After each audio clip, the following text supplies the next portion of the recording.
إن الحمد لله نحمده ونستعينه ونستغفره ونعوذ بالله من شرور أنفسنا ومن سيئات أعمالنا. من يهده الله فلا مضل له ومن يضلل فلا هادي له. وأشهد أن لا إله إلا الله وحده لا شريك له. وأشهد أن محمدًا عبده ورسوله.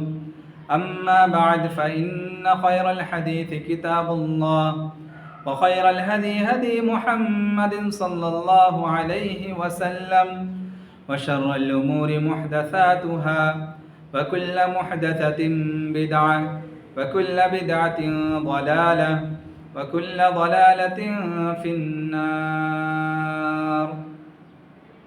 فأعوذ بالله من الشيطان الرجيم. بسم الله الرحمن الرحيم. يا أيها الذين آمنوا اتقوا الله حق تقاته ولا تموتن إلا وأنتم مسلمون. يا أيها الناس اتقوا ربكم الذي خلقكم من نفس واحدة وخلق منها زوجها وبث منهما رجالا كثيرا ونساء واتقوا الله الذي تساءلون به والأرحام إن الله كان عليكم رقيبا. يا أيها الذين آمنوا اتقوا الله فقولوا قولا سديدا يصلح لكم أعمالكم ويغفر لكم ذنوبكم ومن يطع الله ورسوله فقد فاز فوزا عظيما. وقال تعالى في موضع آخر رب هب لي من الصالحين. అనంత కరుణామయుడు అపార కృపాశీలుడు పాలకుడు పోషకుడు తీర్పు దినానికి యజమాని సర్వలోకాల సృష్టికర్త అయిన అల్లాహ్ సుబ్హానహు వ తఆలా పేరుతో ప్రారంభిస్తున్నాను. సకల స్తోత్రాలు సమస్త పొగడ్తలన్నీ అల్లాహ్కు మాత్రమే శోభిస్తాయి. అల్లాహ్ యొక్క శాంతి శుభాలు మన మహానీయ మహాప్రవక్త సల్లల్లాహు అలైహి వసల్లంపై వారి సహచరులపై వారి కుటుంబీకులపై కురియుగాక ఆమీన్. ప్రియ సోదర సోదరిమల్లారా, మహాప్రవక్త సల్లల్లాహు అలైహి వసల్లం ఈ విధంగా ప్రవచించారు. కుల్లుకుం రాయిన్ వ కుల్లుకుం మస్ఊలున్ అన్ రఇయ్యతిహి. మీలో ప్రతి ఒక్కరూ బాధ్యతదారులు. మీ బాధ్యత నిమిత్తం అల్లాహ్ సుబ్హానహు వ తఆలా తీర్పు దినం నాడు ప్రతి ఒక్కరిని ప్రశ్నిస్తాడు. మీ బాధ్యత నిమిత్తం అల్లాహ్ సుబ్హానహు వ తఆలా ప్రశ్నిస్తాడు. అక్కడ అల్లాహ్ సుబ్హానహు వ తఆలా సమక్షంలో మనం సమాధానం చెప్పవలసి ఉన్నది. సోదర మహర్షిలారా, జిల్హిజ్జా మాసం రాబోతుంది. జిల్హిజ్జా మాసంలో మనం కుర్బానీ ఇస్తాం. కుర్బానీ అనే పదం వింటేనే మా ధ్యాసలో ఒక గొప్ప మహాప్రవక్త పేరు వస్తుంది. ఆయన ఇబ్రాహీం అలైహిస్సలాం. ఇబ్రాహీం అలైహిస్సలాం మహాప్రవక్త, గొప్ప ప్రవక్త, తౌహీద్కి కట్టుబడి స్థిరత్వంగా జీవితం గడిపేవారు. అయితే ఎక్కడైతే ఆయన మహాప్రవక్తో అదే సందర్భంలో ఆయన గొప్ప తండ్రి కూడా. ఒక తండ్రిలో ఉండాల్సిన గుణగణాలు లక్షణాలు ఆయనలో ఉండేది. సంతానాన్ని ఏ విధంగా ధార్మిక విషయాల నిమిత్తం క్రమశిక్షణ ఇవ్వాలి, ఇస్లామిక్ డిసిప్లిన్ ఎలా నేర్పించాలి, ఆయనతో మనం నేర్చుకోవాలి. సోదర మహర్షిలారా, ఇబ్రాహీం అలైహిస్సలాం యొక్క జీవిత చరిత్ర మనం చదివితే మనకి తెలిసిన విషయం ఏమిటంటే, సంతానాన్ని పోషించాలంటే తండ్రి యొక్క పాత్ర ఎలాంటిదో మనకి తెలుస్తుంది. మహాప్రవక్త ఇబ్రాహీం అలైహిస్సలాం ఏ విధంగా ఇస్మాయిల్ అలైహిస్సలాంని పోషించారు, ఆయన ఏ విధంగా ఇస్లామీయ క్రమశిక్షణ నేర్పించారు, ఒక తండ్రి అనేవాడు సంతానం కోసం ఏమేం చేయాలి, గొప్ప తండ్రిగా ఉండాలంటే ఆ తండ్రి వ్యక్తిగత ఏమిటి, ఫాదర్ పర్సనాలిటీ ఎలా ఉండాలి, ఈ విషయాలు మనము మహాప్రవక్త ఇబ్రాహీం అలైహిస్సలాం యొక్క జీవిత చరిత్ర నుండి తెలుసుకోవచ్చు.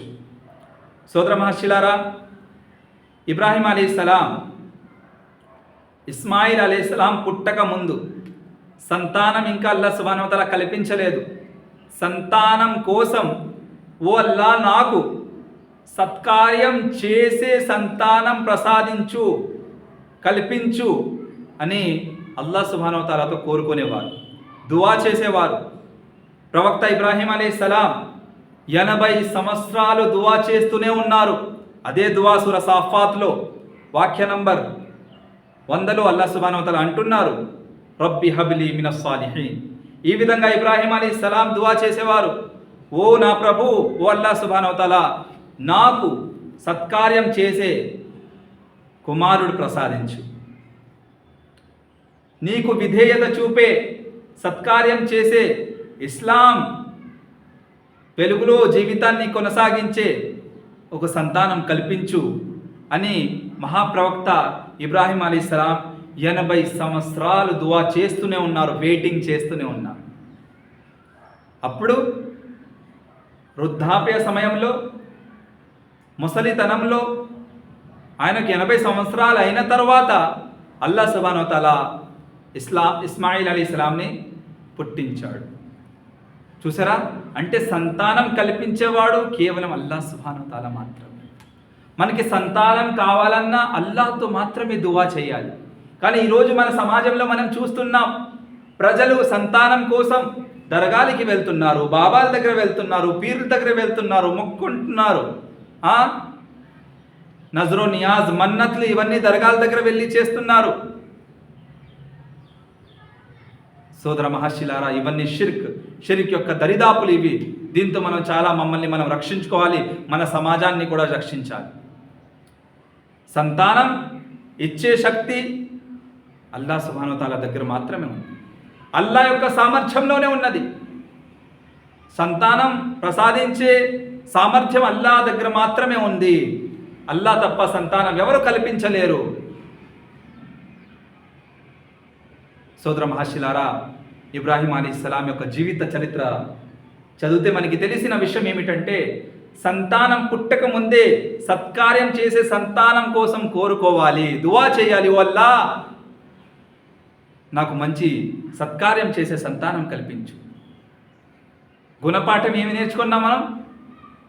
ఆ గుణపాఠం ఏమిటంటే, పెళ్ళైన కొత్త జంట అల్లాహ్ సుబ్హానహు వ తఆలాతో సత్కార్యం చేసే సంతానం కోసం దువా చేయాలి. సోదర మహర్షిలారా, అదేవిధంగా మహాప్రవక్త ఇబ్రాహీం అలైహిస్సలాం యొక్క జీవిత చరిత్ర మనం చదివితే అందులో ఒక గుణపాఠం మనకి తెలిసిన విషయం ఏమిటంటే, ఆ గుణపాఠం ఏమిటంటే, ఒక తండ్రి యొక్క గొప్ప లక్షణం ఏమిటంటే, ఆ తండ్రి అనేవాడు అల్లాహ్ సుబ్హానహు వ తఆలా ఎప్పుడైతే సంతానం కల్పిస్తాడో అల్లాహ్కు కృతజ్ఞత తెలుపుతాడు, అల్హమ్దులిల్లా అంటాడు. అల్లాహ్కు కృతజ్ఞత తెలపటం ఏంటంటే, అల్లాహ్కు విధేయత చూపుతూ ఆ సంతానాన్ని కూడా అల్లాహ్కు విధేయులుగా చేస్తాడు. ఆ సంతానం ఏ విధంగా అల్లాహ్ విధేయుడుగా అవుతారో లేకపోతే విధేయునిగా అవుతుందో దానికోసం కూడా ప్రయత్నిస్తుంటారు. అదే కృతజ్ఞత తెలపటం అంటే. సంతానం కల్పించిన తర్వాత సంతానాన్ని ఇస్లామీయ క్రమశిక్షణ నేర్పించటం, ఇస్లామీయ విద్య నేర్పించటం, ఇస్లామీయ విషయాల నిమిత్తం అవగాహన తెలియపరచడం, ఇది మన బాధ్యత, ఒక తండ్రి బాధ్యత. అల్లాహ్ సుబ్హానహు వ తఆలా ఎప్పుడైతే సంతానం కల్పిస్తారో, అబ్బాయినా అమ్మాయినా కావచ్చు, అప్పుడు కృతజ్ఞత తెలిపాలి. కానీ మన సమాజంలో చూసుకుంటే, ఇంట్లో అబ్బాయి పుడితే మాత్రం సంతోషిస్తాం, అమ్మాయి పుడితే మాత్రం నిరాశగా ఉంటాం.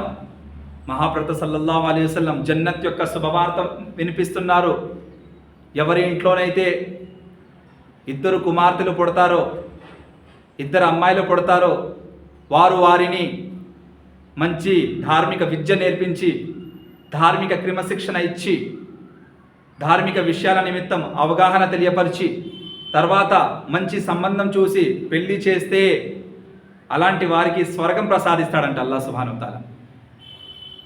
అప్పుడు ఒక సహచరుడు అన్నారు, ఒకే కూతురు ఉంటే ఒక కూతురు ఉన్న ఆమెకు మంచి విద్య నేర్పించి, మంచి ఇస్లామీయ క్రమశిక్షణ నేర్పించి, మంచి సంబంధం సత్కార్యమై చేసే సంబంధం చూసి పెళ్లి చేసేస్తే అలాంటి తల్లిదండ్రులు కూడా శుభవార్త, జన్నత్ యొక్క శుభవార్త, స్వర్గం ప్రసాదిస్తాడు అల్లాహ్ సుబ్హానహు వ తఆలా.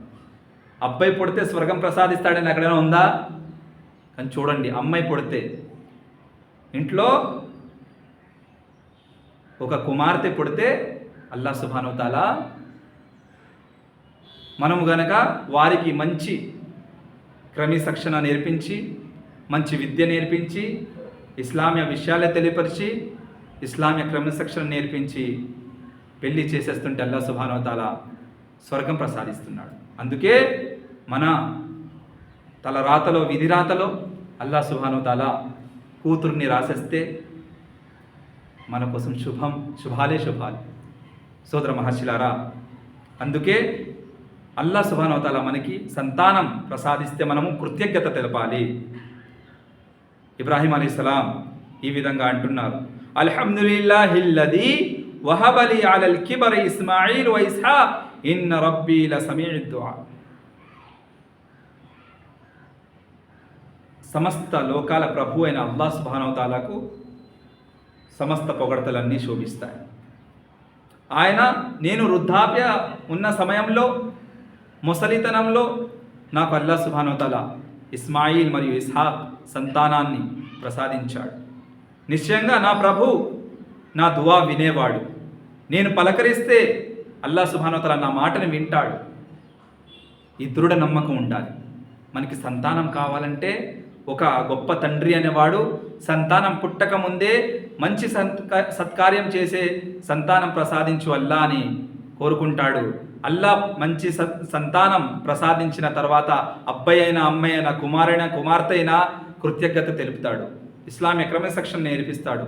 తర్వాత కృతజ్ఞత తెలుపుతూ అల్లాహ్ సుబ్హానహు వ తఆలా నీకు నేను కృతజ్ఞత తెలుపుతున్నాను, అల్హమ్దులిల్లా, సమస్త లోకాల సృష్టికర్త నువ్వే, సమస్త లోకాల పొగడ్తలన్నీ నీకు మాత్రమే శోభిస్తాయని కృతజ్ఞతలు తెలుపుతారు.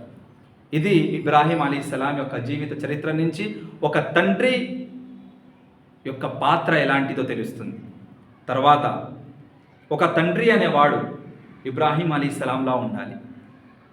ఆయన యొక్క గుణగణం, ఇంకో గుణగణం ఏమిటంటే, తండ్రి అనేవాడు సంతానం కోసం మంచి ఇస్లామీయ వాతావరణం ఉన్న ప్రదేశంలో వసతి కల్పించాలి. అంటే మనం నివసించే స్థలం ఎలా ఉండాలంటే మసీద్కి దగ్గర అయి ఉండాలి. ధార్మిక విషయాల నిమిత్తం అక్కడ నివసిస్తున్న ప్రజలు కూడా ధార్మికులు అయి ఉండాలి. అక్కడ నివసిస్తున్న ప్రజలు కూడా నమాజీలు అయి ఉండాలి.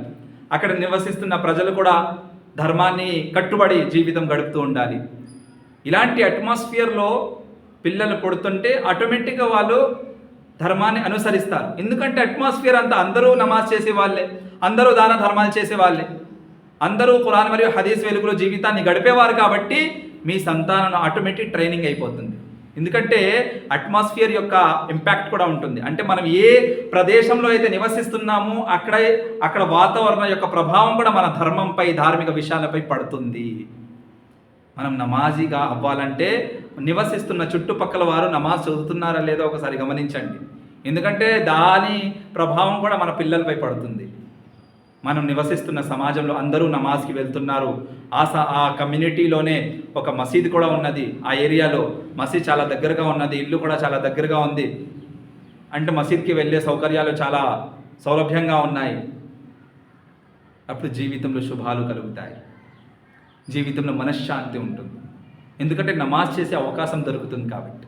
అందుకే మన సంతానాన్ని మనము ఎలాంటి ప్రదేశంలో వసతి కల్పించాలంటే అట్మాస్ఫియర్ అంతా ఇస్లామిక్ అట్మాస్ఫియర్ ఉండాలి.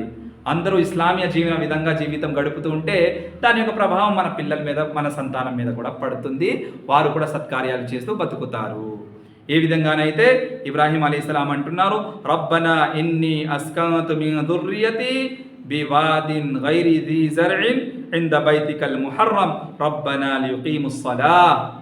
ఓ నా ప్రభు అల్లాహ్ సుబ్హానహు వ తఆలా, నేను నిశ్చయంగా వీరిని అంటే నా సంతానాన్ని ఇక్కడ వదిలేసి వెళ్తున్నాను, ఇక్కడ నివసిస్తూ ఉన్నాను, వీరు ఇక్కడ నివసించేలా చూస్తున్నాను, వీరికి ఇక్కడ స్థానం కల్పిస్తున్నాను, వీరి యొక్క నివాసం ఇదే అరబ్ ప్రాంతం, మక్కా ప్రాంతం, కాబతుల్లా సమీపంలో, దైవగ్రహం కాబతుల్లా ఉంది కదా మక్కాలో, ఆ సమీపంలో ఆయన వదిలేసి వెళ్తున్నారు.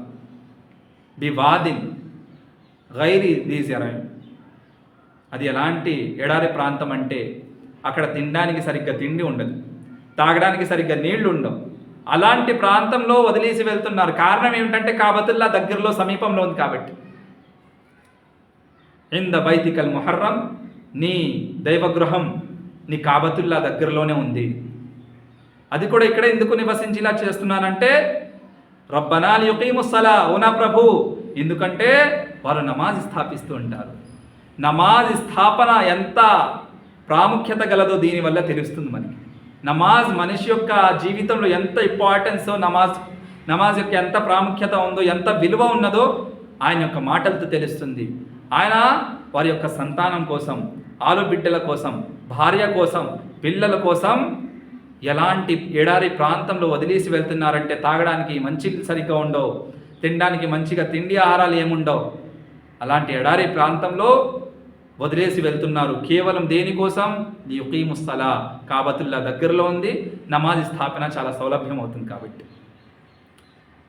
మన సంతానం కోసం ఈ విధంగా ధార్మిక విషయాల నిమిత్తం జాగ్రత్త పడాలి సోదర మహర్షులారా. అదేవిధంగా మనం చూసుకుంటే మహాప్రవక్త ఇబ్రాహీం అలైహిస్సలాం యొక్క జీవిత చరిత్ర నుంచి మనకు ఒక గుణపాఠం లభిస్తుంది. ఆ గుణపాఠం ఏమిటంటే, ఒక తండ్రి అనేవాడు సంతానం యొక్క పోషణలో తండ్రి యొక్క పాత్ర ఎలా ఉంటుంది, ఆ పాత్ర ఎలా వహిస్తాడంటే సంతానం అల్లాహకు విధేయతులుగా ఉండాలని దువా కూడా చేస్తుంటాడు. ఇబ్రాహీం అలైహిస్సలాం స్వతహాగా నేను విధేయులుగా ఉండాలి అని అల్లాహ్ సుబ్హానహు వ తఆలా కోరుకునేవారు. తర్వాత నా సంతానం కూడా నీకు విధేయులుగా ఉండాలి అని అల్లాహ్ సుబ్హానహు వ తఆలాతో దువా చేసేవారు. అల్లాహ్ సుబ్హానహు వ తఆలా సూరా బక్రాలో ఈ విధంగా అంటున్నారు, రబ్బనా వజఅల్నా ముస్లిమైని లక వమిన్ దుర్రియతినా ఉమ్మతం ముస్లిమతన్ లక. రబ్బనా వజఅల్నా ముస్లిమైని లక్, ఓ నా ప్రభు, ఓ నా సృష్టికర్త, ఓ రబ్ అల్లాహ్ సుబ్హానహు వ తఆలా నాకు నీ విధేయులుగా చేయి, నీ ఆజ్ఞల నిమిత్తం నా జీవితం నేను కొనసాగిస్తూ ఉండాలి, ఆ విధంగా నాకు మార్చే. వమిన్ దుర్రియతినా ఉమ్మతం ముస్లిమతన్ లక్, అదేవిధంగా నా సంతానంలో ఒక వర్గాన్ని కూడా నీకు విధేయులుగా వాళ్ళు జీవితం గడపాలని, ఆ విధంగా నీకు విధేయులుగా చేయి. చూసారా, స్వతహాగా విధేయులుగా ఉండాలని, జీవితం గడపాలని కోరుకున్నారు. తర్వాత నా సంతానం కూడా, నా సంతాన వర్గం కూడా నీకు విధేయులుగా ఉండాలని ప్రభుతో కోరుకున్నారు, దువా చేశారు. కాబట్టి సంతానం కోసం ఒక తండ్రి యొక్క పాత్ర ఎలా ఉండాలంటే, సంతానం యొక్క పోషణలో తండ్రి పాత్ర ఎలా ఉండాలంటే, తండ్రి అనేవాడు సంతాన నిమిత్తం, ధార్మిక విషయాల నిమిత్తం కూడా జాగ్రత్త పడాలి. ఆ ధార్మిక విషయాల నిమిత్తం కూడా వాడిని కాపాడాలి. షిర్క్ నుండి దూరంగా ఉంచాలి, బిదాత్ విషయాల నుండి దూరంగా ఉంచాలి, మూఢనమ్మకాల నుండి సంతానాన్ని కాపాడాలి. స్వతహాగా తనకు తాను తండ్రి అనేవాడు అల్లాహకు విధేయత చూపుతూ ఖురాన్ మరియు హదీస్ వెలుగులో జీవితాన్ని కొనసాగిస్తూ సంతానాన్ని కూడా ఖురాన్ మరియు హదీస్ వెలుగులో జీవించమని బోధిస్తూ ఉండాలి, హితబోధన చేస్తూ ఉండాలి, హెచ్చరిస్తూ ఉండాలి. సోదర మహర్షులారా, ఈ గుణపాఠం మనకి ఆయన మహాప్రవక్త ఇబ్రాహీం అలైహిస్సలాం యొక్క జీవిత చరిత్ర నుంచి తెలుస్తుంది. అదేవిధంగా ఇబ్రాహీం అలైహిస్సలాం యొక్క జీవిత చరిత్ర చదివితే మనకి ఇంకో గుణపాఠం లభిస్తుంది. అదేమిటంటే, నమాజ్ స్థాపన కోసం సంతానాన్ని హితబోధన చేస్తుండాలి. నా సంతానం, మా ఆలుబిడ్డలు నమాజ్ ఎలా స్థాపిస్తున్నారో లేదో అని ఆలోచిస్తూ, జాగ్రత్త పడుతూ, వాళ్ళని హెచ్చరిస్తూ హితబోధన చేస్తూ ఉండాలి. దానికోసం కూడా దువా చేయాలి. రబ్బి జఅల్ని ముకీమస్సలా వమిన్ దుర్రియతి రబ్బనా వతకబ్బల్ దుఆ. అల్లాహ్ సుబ్హానహు వ తఆలా సూరా ఇబ్రాహీంలో ఇబ్రాహీం అలైహిస్సలాం గురించి ఈ విధంగా ప్రస్తావిస్తున్నాడు. ఆయన దువా చేశారు, రబ్బి జఅల్ని, ఓ నా ప్రభు, రబ్బి జఅల్ని ముకీమస్సలా, నాకు నమాజ్ స్థాపించేవాడిలా చేసే. వమిన్ దుర్రియతి, అదేవిధంగా నా సంతానాన్ని కూడా నమాజ్ స్థాపించేలా చేయి. నేను నమాజ్ స్థాపిస్తూ ఉండాలి, నా సంతానం కూడా నమాజ్ స్థాపిస్తూ ఉండాలి.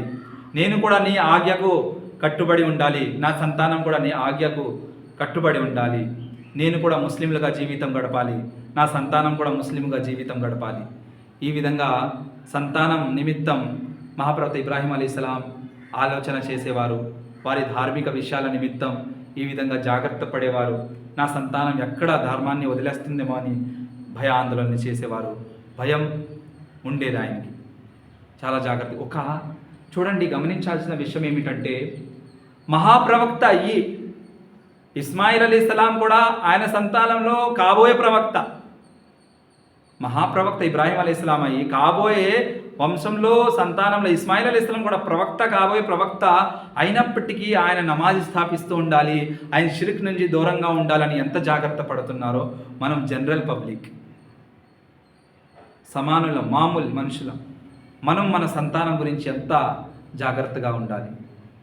వారి ధార్మిక విషయాల నిమిత్తం ఎంత వారిని మనం హెచ్చరిస్తూ బోధిస్తూ ఉండాలి, హితబోధన చేస్తూ ఉండాలి అని గమనించాల్సిన విషయం.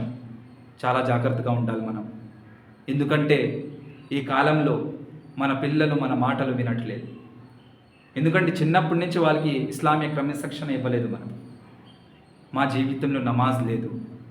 మనము మసీద్తో దూరం అయ్యి ఉన్నాం. మసీద్లో అడుగు పెట్టడానికి మన దగ్గర సమయం లేదు. ఖురాన్ పారాయణం చేయడానికి మన దగ్గర సమయం లేదు. తల్లిదండ్రులను చూసే పిల్లలు కూడా ఎదుగుతారు. మమ్మల్ని చూసి మా పిల్లలు ఎదుగుతున్నారు. చిన్నప్పటి నుంచే వాళ్ళు మన వ్యవహారాన్ని చూస్తున్నారు. మనం మంచిగా ఉంటే వారు మంచిగా ఉంటారు. మనం సత్కార్యాలు చేస్తుంటే వారు సత్కార్యాలు చేస్తారు. మనం నమాజి స్థాపిస్తుంటే మన ఆలుబిడ్డల సంతానం కూడా నమాజి స్థాపిస్తుంది. మనం దాన ధర్మాలు చేస్తే మన పిల్లలు కూడా దాన ధర్మాలు చేస్తారు. మనం మంచి పనులు మంచి కార్యాలు చేస్తే మన సంతానం కూడా మంచి కార్యం చేస్తుంది. అంత మన చేతిలో ఉంది. అంత తల్లిదండ్రుల యొక్క పాత్రలో ఉంది. మన పాత్ర, మన పిల్లల పోషణలు ఎలా ఉందో మనం ఒకసారి మమ్మల్ని ప్రశ్నించుకోవాలి. అదే మహాప్రవక్త ఇబ్రాహీం అలైహిస్సలాం యొక్క జీవిత చరిత్ర నుంచి చాలా గుణపాఠాలు తెలుసుకున్నాం మనం. ఆయన తండ్రి యొక్క అంటే ఆలుబిడ్డల యొక్క పోషణలో, వారి యొక్క క్రమశిక్షణలో తండ్రి యొక్క పాత్ర ఎలా ఉంటుందో, ఆ పేరెంట్స్, అదేవిధంగా పేరెంట్స్లో ముఖ్యమైన ఒక ఫాదర్ యొక్క పర్సనాలిటీ ఎలా ఉంటుంది, ఆయన వ్యక్తిగత ఎలా ఉంటుంది, సంతానం యొక్క పోషణలో, క్రమశిక్షణలో ఆయన యొక్క పాత్ర ఎలా నిర్వహిస్తాడు, దీని గురించి ఆయన యొక్క జీవిత చరిత్ర మనం చదువుతుంటే మనకి తెలుస్తుంది. సోదర మహర్షులారా, అదేవిధంగా మహాప్రవక్త ఇబ్రాహీం అలైహిస్సలాం యొక్క జీవిత చరిత్ర మనం చదివితే ఒక గుణపాఠం ఇంకోటి ఏం తెలుస్తుందంటే, ఆయన సంతానం కోసం ఆయన షిర్క్ నుండి దూరంగా ఉండాలని కూడా దువా చేసేవారు. అంటే సంతానాన్ని షిర్క్ నుండి కూడా కాపాడేవారు. దానికోసం అల్లాతో దువా చేసేవారు. సంతానాన్ని షిర్క్ నుండి కాపాడడానికి అల్లా సుబ్హానహు వ తఆలాతో దువా చేసేవారు. నా సంతానాన్ని అల్లా షిర్క్ దరిదాపుల నుండి, బహుదైవారాధన దరిదాపుల నుండి రక్షించు అని అల్లా సుబ్హానహు వ తఆలాతో వేడుకునేవారు.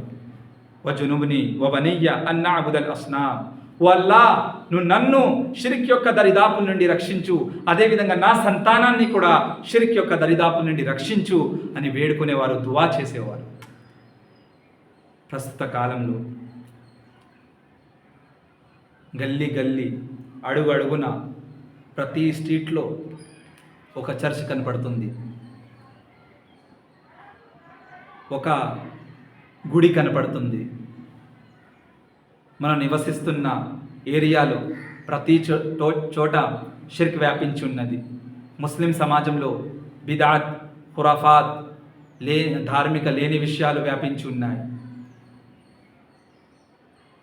దర్గా కూడా కనిపిస్తున్నాయి. దర్గాల దగ్గర కూడా చాలామంది వెళ్తున్నారు.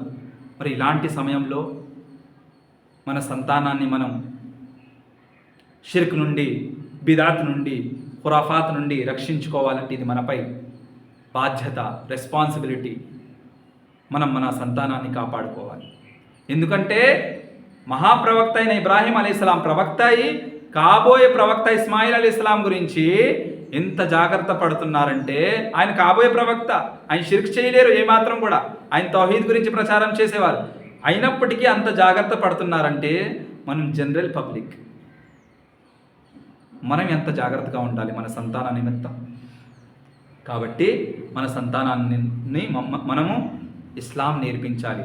ఇస్లామీయ విషయాలు, ఇస్లామీయ ప్రాథమిక పాఠాలు నేర్పించాలి.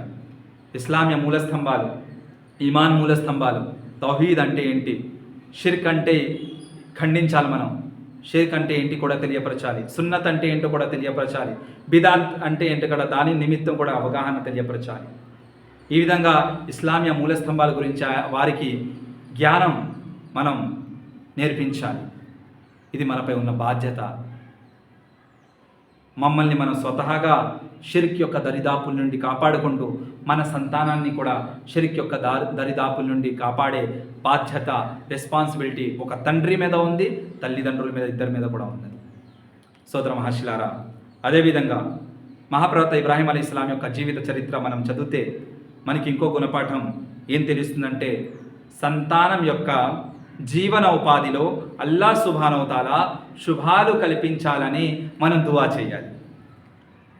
అంటే నా అబ్బాయి ఏదైతే జాబ్ చేస్తున్నాడో, మా కుమారుడు ఒక జాబ్ చేస్తున్నాడు, ఆ జాబ్ నుండి లభించే శాలరీ, జాబ్ వల్ల లభించే శాలరీలో అల్లాహ్ సుబ్హానహు వ తఆలా బరకత్, శుభాలు కల్పించాలి అని అల్లాహ్తో మనం దువా చేయాలి.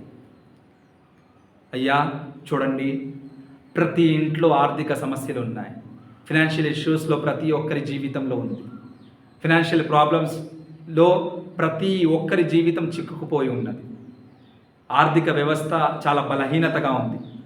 ముఖ్యంగా మన ముస్లిం సమాజం యొక్క ఆర్థిక వ్యవస్థ చాలా బలహీనంగా ఉంది.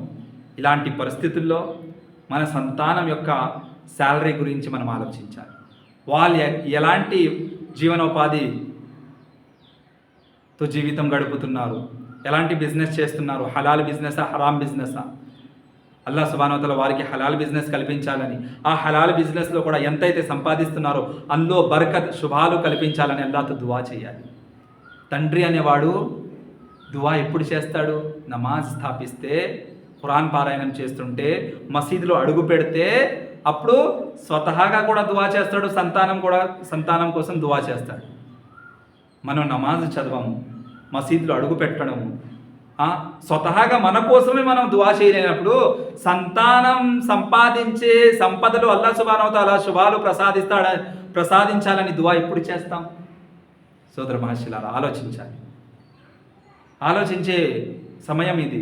ఎప్పుడు కూడా మనలో మార్పు రాకపోతే దౌర్భాగ్యమైన విషయం ఏమీ లేదు. ఆయన అనేవారు, వర్జుఖ్హుం మిన థమరాతి లఅల్లహుం యష్కురూన్. వల్ల మా సంతానం యొక్క జీవన ఉపాధిలో నువ్వు శుభాలు ప్రసాదించు. వారి యొక్క జీవన ఉపాధి ఎలా ఉండేది? ఫలాలు, పంట ఫలాలు. ఆ పంట ఫలాలు వల్ల ఏదైతే పంటలు పండుతున్నాయో, ఫలాలు పండుతున్నాయో అందులో అభివృద్ధి చేయి, అందులో బరకత్ ప్రసాదించు, శుభాలు ప్రసాదించు.